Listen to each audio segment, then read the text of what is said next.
Alright, we begin this course of Microeconomics. Again, it's going to be lecture 1, and I'll be covering today chapter 1. It will be a quick and easy review for you, what you know to and supposed to learn. Section 1 is the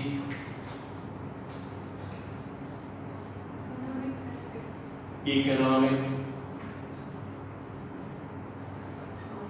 perspective, okay?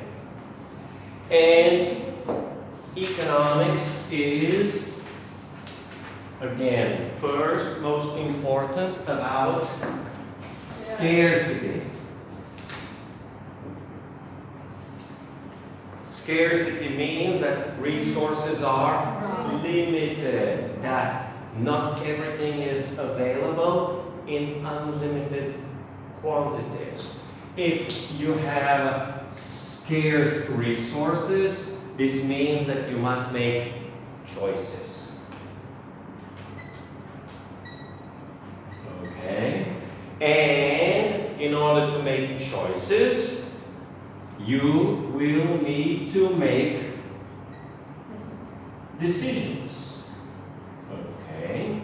And these decisions, which relate to scarce economic resources, we call economic decisions. Economic decisions. Okay? Let's see. Now, when you make one choice, you sometimes have to sacrifice another. Right now, you have a microeconomics class, but you cannot possibly have accounting.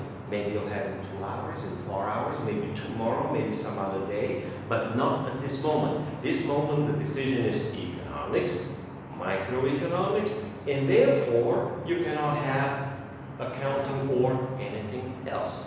This is opportunity cost.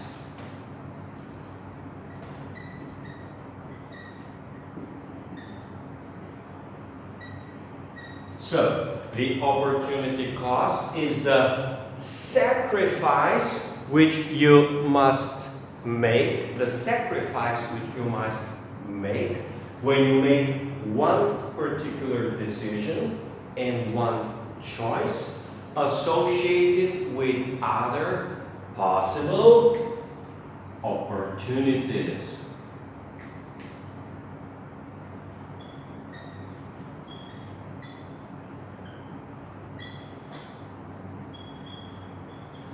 So, opportunities are those things or those choices that you have available.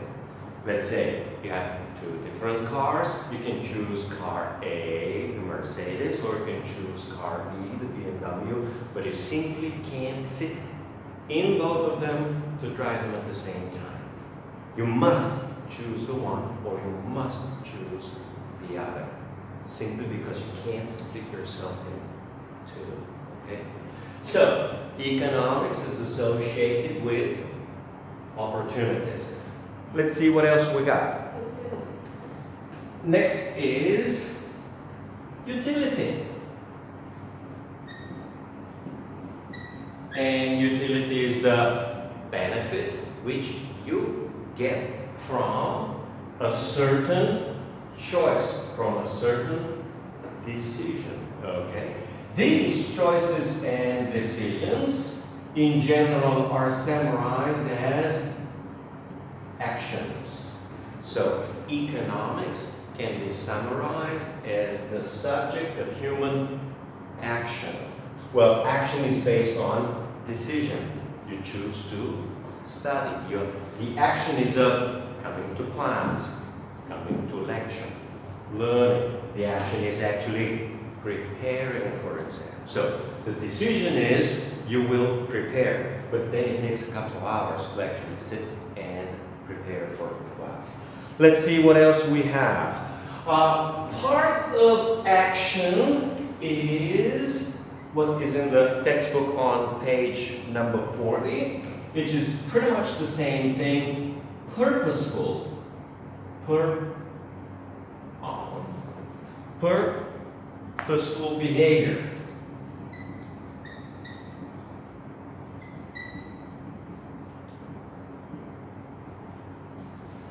You act with a purpose. Your purpose is getting an MBA. Your purpose is getting a good education. Your purpose is learning. Well, that purpose is an intermediate one. The later, further purpose is get a better job, get a better income, get a better life. Okay, so it's all about improving the quality of your life. So your action is based on purposeful behavior. Let's see what else we got. Okay. The next key concept in economics is marginal analysis.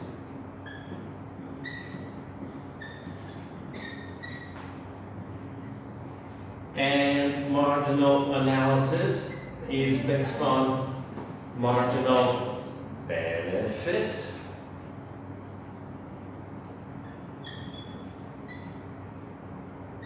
marginal benefit is what is the value, in this case, utility of getting one more of something. For example, I had one very small coffee at home, so I feel good now. I can have an extra one, but the value, meaning the marginal benefit of it, is relatively small. Okay? Same thing. If you have one MBA degree, having a second MBA degree has a very small value. Okay? Now, for me, I got a bachelor's degree, a master's degree, actually two of them, and a PhD degree. If I get MBA degree, value will be, meaning marginal benefit, small, small, small. Okay? Not worth it, because I already have enough. Same thing, you have 2 or 3 houses, buying one more house is probably not going to have a lot of marginal benefit. And marginal analysis must include the marginal cost. This is the sacrifice that you have to make in order to acquire the benefits. And basically marginal analysis is what is known in economics. You will study a lot of it. It's called cost benefit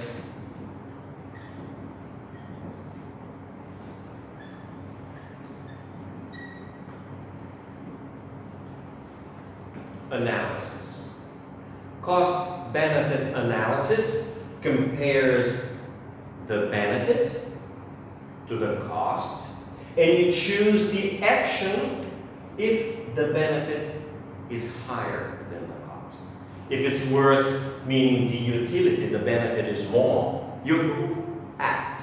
If it is not, you don't act. Okay? It's that straightforward. Now, marginal analysis compares the marginal benefit to the marginal cost. It is a special type of a cost-benefit analysis. In life, everything is associated with a cost and a benefit. Every single action involves a cost and a benefit, okay? And you have to make the choices. The choice between the cost and a benefit, because every action has a benefit and a cost, is called trade-off.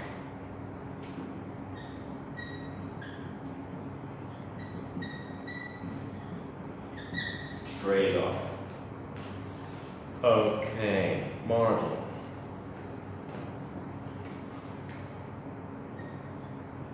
Section number 2 will be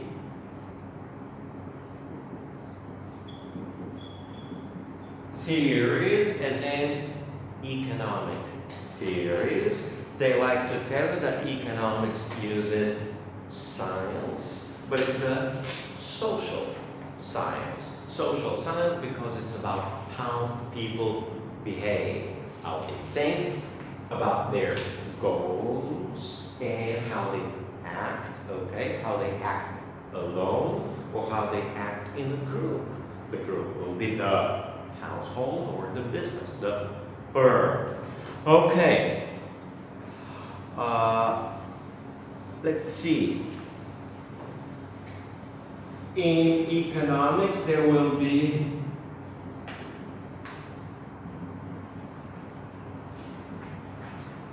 generalizations. You generalize. It's not always, in other words, when you make statements, they're true, but not always true. For example, when a price goes up, people will usually choose less of that commodity. They'll spend less. But here's an example. If it's houses and prices go up, sometimes people are eager to buy more houses. Yes. How could that be? Answer is they expect the price to go even higher. Okay? So you have generalizations, but in economics and finance, one of the bigger problems is that of expectations. Expectation question? This is first number 1. Yes. Last lesson. Yes. And today from here. Yes. We summarize quickly. That's number 1 summarize. Number Yes. 2. Again, short summary. Again. About that. Yes, it's again. This is chapter 1, section number 2. Short summary. It's very little on it. Okay? And that's section number 2. I can add, if you like, one more. In economics, things are based on models. You build a model. And models is simply a generalization about relationships, about how things work. And models are usually simplified. Simple model. If you print more money, things will become more expensive. So higher money supply leads to higher inflation. That's a simple model. Okay? Next, section 3.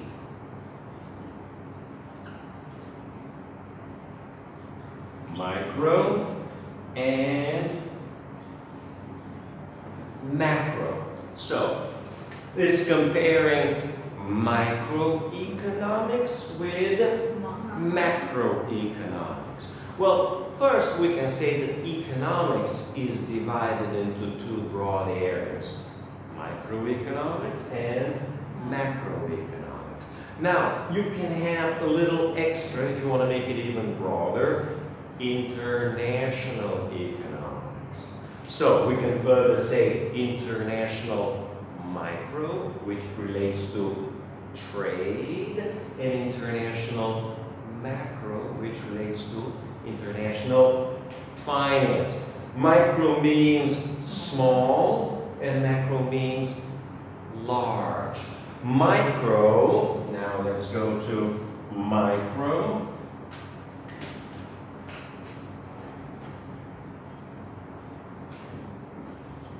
Economics studies households and how households make decisions, economic decisions, to buy a house or not to buy a house, to buy a house on the beach but very expensive, or buy a house a lot cheaper somewhere else, okay? Buy a house close to your work and you drive little, but it's expensive, or buy a house far away from work. Buy a house in the city, but it's noisy and polluted, okay?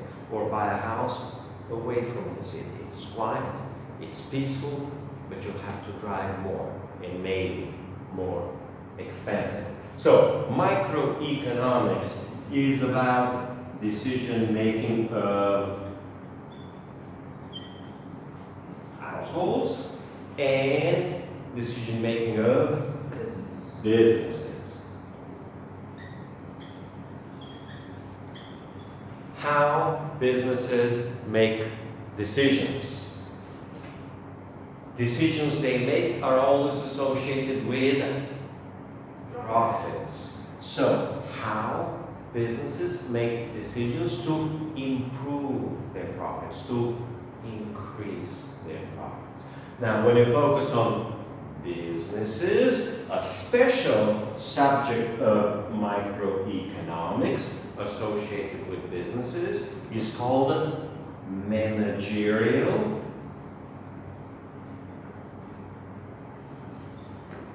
economics. This is economics for managerial purposes. This is what a typical MBA should study, and this is what you will study next term. Okay? Which is based on microeconomics and knowledge and understanding of microeconomics. And this is how businesses will make business decisions. Well, what are the business decisions? To produce a product or not to produce a product? If you produce a product, could be phone, could be MacBook, could be glass, it will be one color, two colors, three colors, four colors, okay? If it's a car, small size, mid-size, big size, okay? So you have all of these business decisions. So to produce or not to produce. How many to produce? 1,000, 10,000, 100,000, okay? Next, what is the price? Do you sell the car or the phone at, let's say, 700 or 1,000, 2,000, okay? These are all business decisions. We call them managerial decisions that managers must make. And the other one is macro.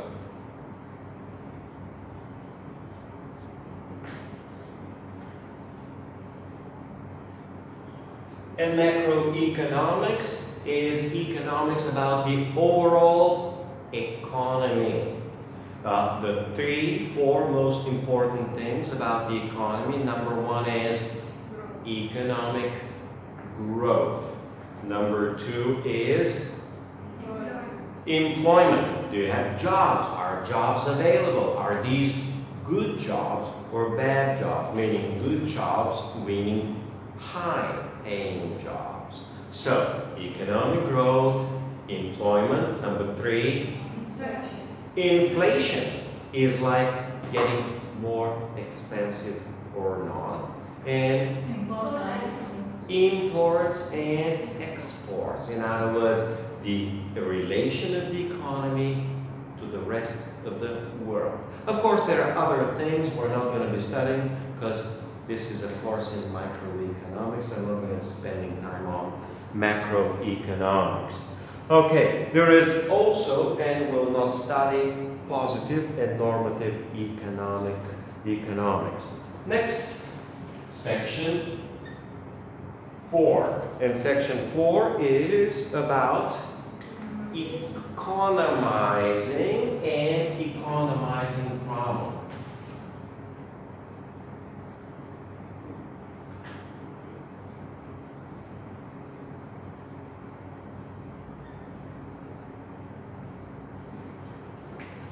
To economize means to save resources. So, the economizing problem is driven by the fact that economic resources are scarce. So, you have scarce resources.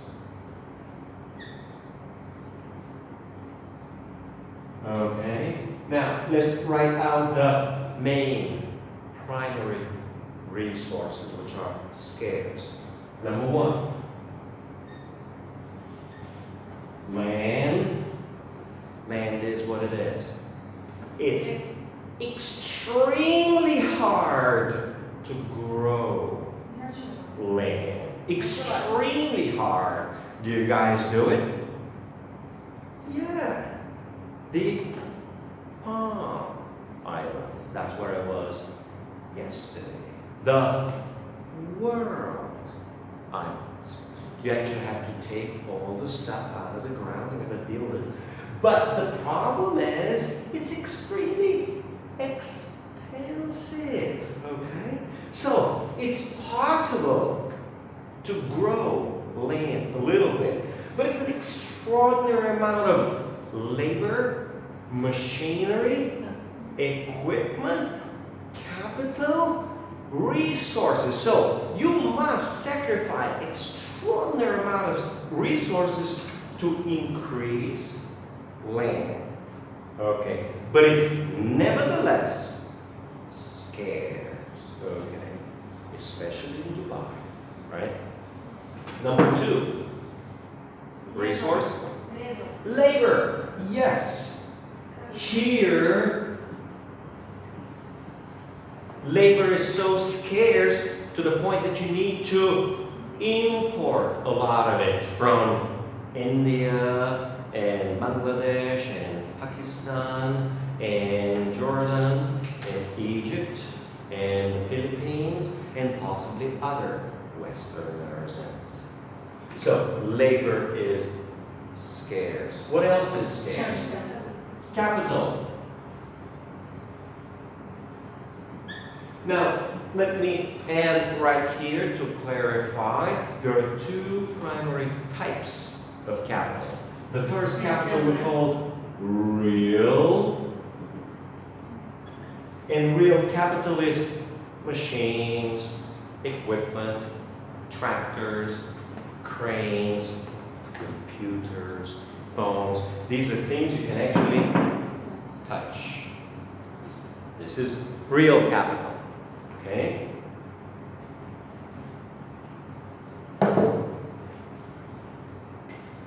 The other capital is called financial. And financial capital is associated with money. Money.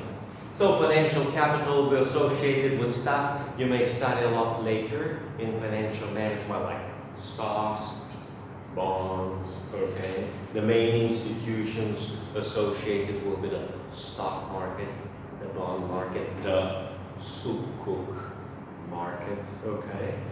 It will be associated with banks, commercial banks, or Islamic banks, okay? This is all financial capital.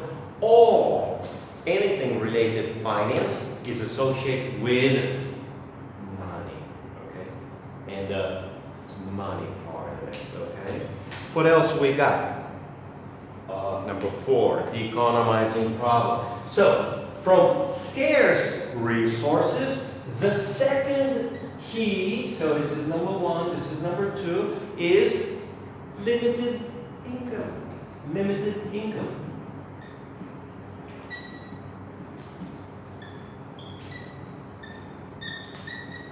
Limited income simply means you earn that much per month.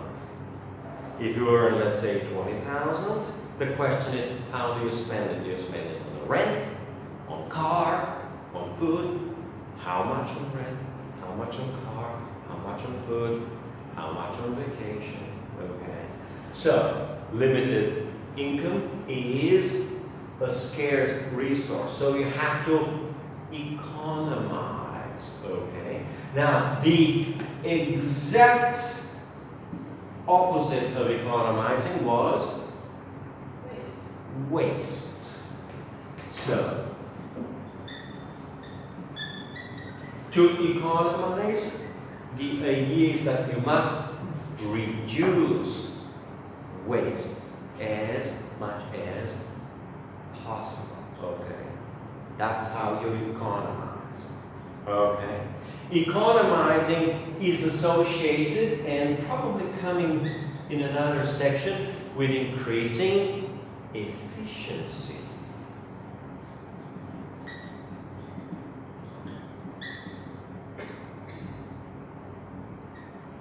Efficiency. Efficient means you make better, more productive use of your scarce resource. Okay. Let's see what else I got here. Limited income. Okay. Well, part of the economizing problem is associated with limited income and unlimited wants. Unlimited wants.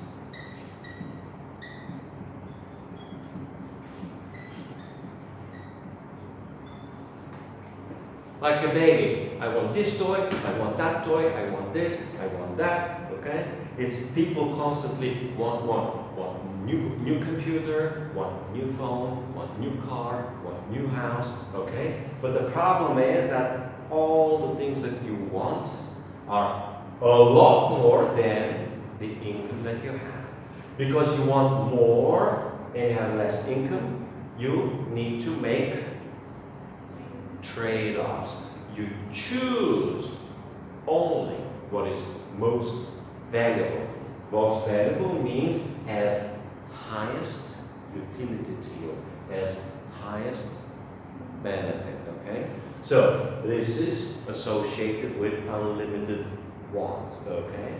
And you satisfy those that you need the most in the near term. If you're thirsty, you'll probably spend whatever it takes for coffee, tea, water, or any other type of liquid drink, okay? If you're hungry, again, you're going to go and buy whatever it is, even if it's more expensive. Again, depending how hungry you are, and of course, how limited your income is. All right, let's see what else I got. We'll skip the budget lines. I already covered again. So here, the limited income and unlimited wants lead to what I already covered, the trade-off. Life is full of trade-offs, okay?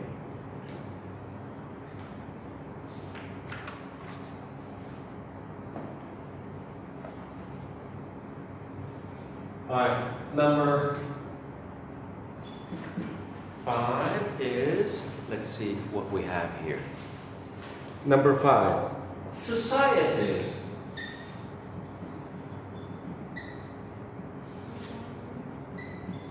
Societies, okay, let's write it like this. Societies economizing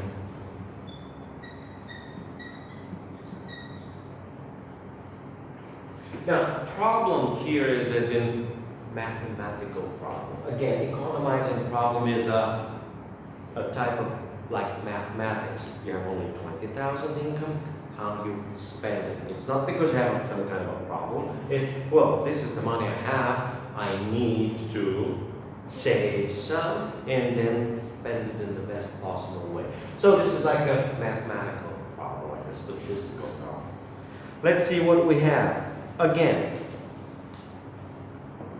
these are scarce resources, just like the economizing problem applies for one person, for one family, for one business, for one household. It applies equally to society. So, if society has limited resources, exactly the same. So,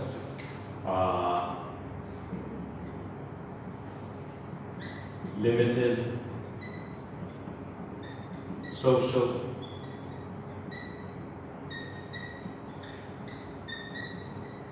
resources. And of course, with society, you have trade-offs. Do we build a school or do we build a hospital? Or do we build a hospital and a power plant to generate electricity? Or we build a road. Now, you want all of them, but you can't have all of them today, now. So, a lot of times, it will be associated with what is called priorities. Well, first most important is electricity. Okay? Well, second most important is roads. Okay? Third most important is, well, people gotta be healthy. Okay? If kids die, there's no point in having a school if they're sick and die. So they better be healthy first. So hospitals will have some higher priority. Well, of course, kids need a road to go from home to school, okay? And only then you get the school, okay? So limited social resources means that you again have to make choices, and as a society, you need to, it's called prioritize.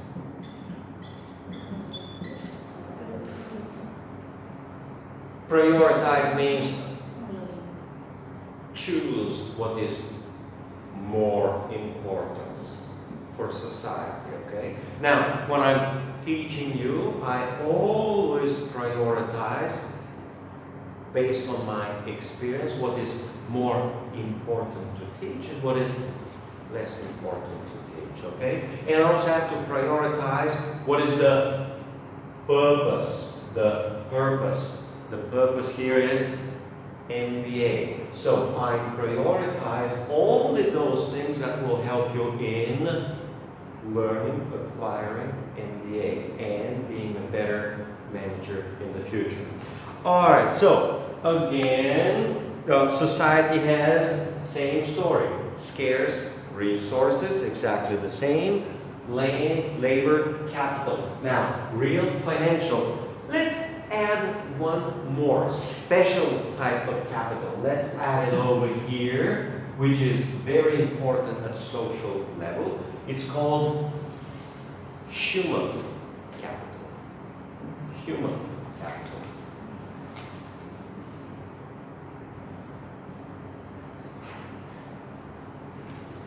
Human capital is associated with skills and abilities, with knowledge and experience to do certain things. To work, to produce, to take care of children, to teach children, to be a doctor, whatever it is. So, human capital is the capital that is associated with your own skills, with your own knowledge, with your own abilities, okay? And one very special type of human capital, which is extremely important at the social level for society, is the entrepreneurial.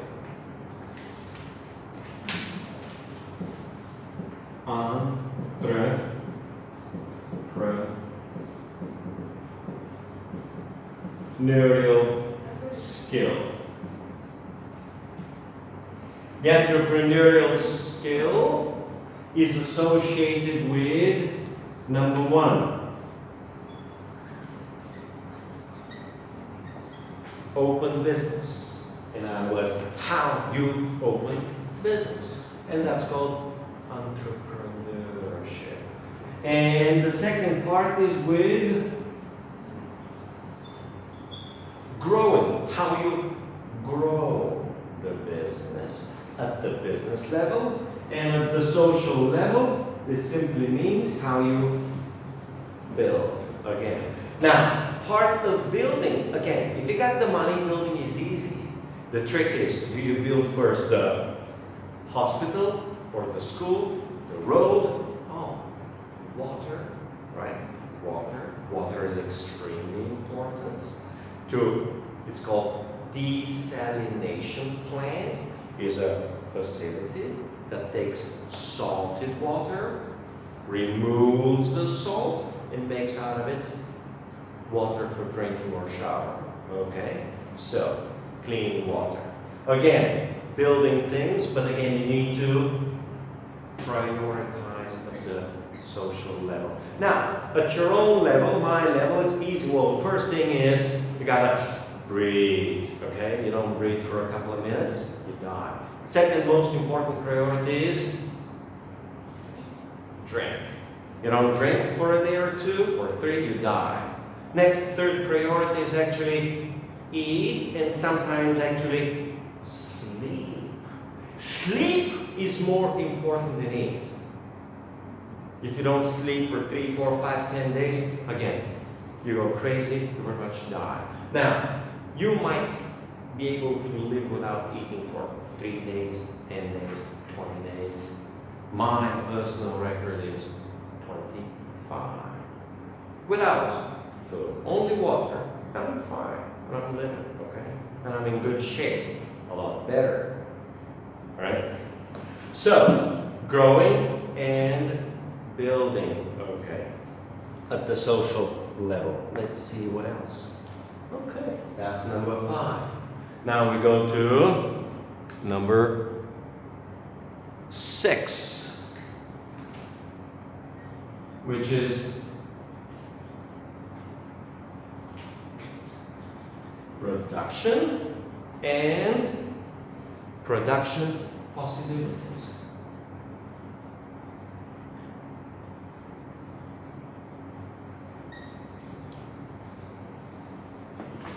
Well, if you have milk, you can produce cheese, or you can produce yogurt, okay? So, it's a simple graph which tells you I can choose milk, I can choose yogurt. Sorry, cheese, yogurt, okay? So, you can produce very little cheese because it takes 10 liters of milk to produce 1 kilogram of cheese. Or you can produce a lot of yogurt. And this here tells you the possibilities. So here you can have 10 kilograms of cheese and 100 kilograms of yogurt. And maybe it will choose 9 cheese and 10 yogurt. Maybe you'll choose 8. Okay. So you can make it as a nice little table. And the table will be cheese and yogurt. You can have 10 cheese, 0 yogurt. You can have 9 cheese, 10 yogurt. You can have 8 cheese, 20 yogurt. You can have 7 cheese, 30 yogurt. And you can go down and have 1 cheese and 90 yogurt. And then 0 cheese and 100. Okay? Now the question is, how do we choose? Do we choose 730 or 190? Do we choose 0, 100 or 10, 0? And the answer is, it depends on your preferences. It depends on your utility. Do you enjoy more and benefit more from yogurt or benefit more from cheese? So here, utility depends on preferences. Now, let's go on. Example for you that you can understand will be coffee and tea. Okay? And again, you can have, let's say, coffee and tea 2 for 1. Trade off. Then you can choose 10 coffee, 0 tea, okay? Or 9 coffee, 2 tea, or 8 coffee, 4 tea. And then which one you like more? You like more tea or you like more coffee? Or I drink little tea and I drink a lot of coffee. So my personal preferences are for coffee, okay? And the same applies for, so we can produce the one or the other or some combination of these two. And the combination will depend on what people prefer, and producers will know because people will, if they prefer it, they'll pay more for it. They'll pay more for coffee or they'll pay more for tea. So, how producers know is they know with prices which consumers are willing to pay. So, prices provide a signal to producers. Let's see what else. So, this thing here, which I just showed you, and there's one on page 47 in the book, is called Production Possibilities Table.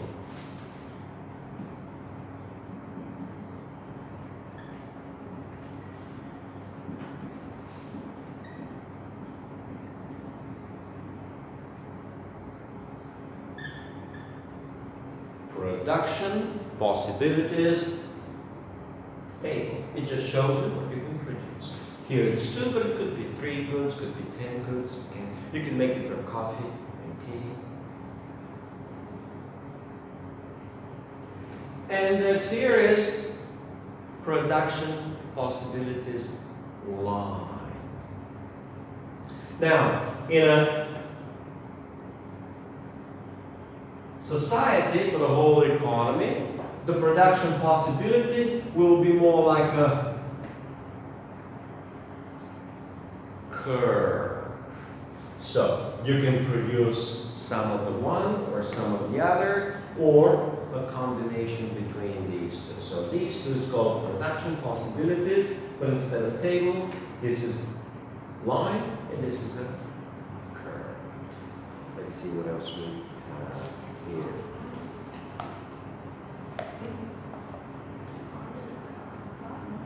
Again, this one is a curve. C-U-R-V-E,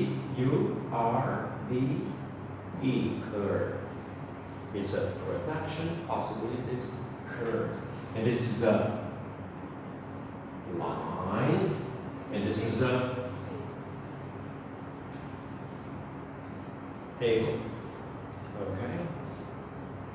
Now, in general, with all of these production possibilities, yes, question? I don't understand what related to this kind. It's related that you can't have all the coffee and all the tea in the world. You have to make a choice. You have to make a choice between coffee and tea. As a manager, you have to choose how much coffee to produce and how much tea to produce. You just can't have how much Mercedes, how much BMW. Okay? It's simple as that. So, this curve simply tells you what are you capable. If you like, you can do this, or this, or this, or this. And somehow you need, this is what you can do. And it's a matter of choice. This is my choice, but that one line. Line. It could be a straight line, as in cheese and yogurt, or it could be more of a curve. If you start producing more and more and more of coffee, sometimes you can't produce as much. In other words, in the real world, you don't have a line that goes like this. Okay. So that one wrong? Up one wrong? No, it doesn't mean wrong or right. It's a generalization. It may be right for some things and it may be wrong for others. Okay. But the thing to understand is that as a society, you can produce only so much. You can build, okay, here's the curve. This is the curve between, let's write it out here, between school and hospital. And you can make 10 hospitals and 0 schools. You can make 10 schools and 0 hospitals. Or you can choose to make 7 schools and 7 hospitals. Or maybe only hospital, only, let's see, what is this here? 9 hospitals and 1 school. This is what you can build. You can just, that's how much you can build. See, you can't have 100 hospitals and 10,000 schools. Okay? It's impossible. You see? So, this is what the society can build in the economy. And at this point, it's a matter of choice. When it's hospitals and schools, it becomes a social choice. Okay? Well, that's it. If you're a farmer, you have that much land. And on that land, you can have chicken. Or you can have cows. You can produce chicken meat, or you can produce cow meat. Okay?